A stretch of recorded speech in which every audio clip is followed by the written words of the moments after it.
السلام علیکم ناظرین، پیارے دوستو، اس چھوٹی سی ویڈیو میں ہم دو چیزوں سے متعلق گفتگو کریں گے، ایک عرفے کے دن کا روزہ اور دوسرے تکبیرات تشریق۔ پیارے دوستو، یہ دونوں چیزیں وہ ہیں کہ جن کا تعلق آنے والے کل سے ہے۔ یہ ویڈیو میں آج پیش کر رہا ہوں تاکہ کل کو ان باتوں پر عمل کرنا آسان ہو جائے۔ چلو بات شروع کرتے ہیں۔ پہلی چیز ہے عرفے کے دن کا روزہ۔ اس کے بارے میں آتا ہے کہ عرفے کے دن روزہ رکھنے سے 2 سال کے سگیرہ گناہ معاف ہو جاتے ہیں۔ حضرت قتادہ رضی اللہ تعالیٰ عنہ سے مروی ہے کہ نبی کریم صلی اللہ علیہ وسلم نے یوم عرفہ کے روزے کے بارے میں فرمایا کہ مجھے اللہ کی ذات سے امید ہے کہ وہ یوم عرفہ کا روزہ رکھنے کی صورت میں گزشتہ سال اور اگلے سال کے گناہ بخش دے گا۔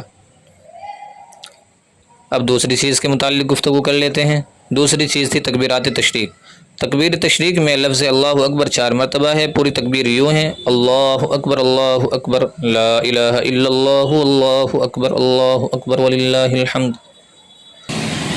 مذکورہ تکبیرات 9 ذی الحجہ کی فجر سے ایام تشریق کے آخری دن یعنی 13 ذی الحجہ کی عصر کی نماز کے بعد تک ہر فرض نماز کے بعد 1 مرتبہ پڑھنا واجب ہے۔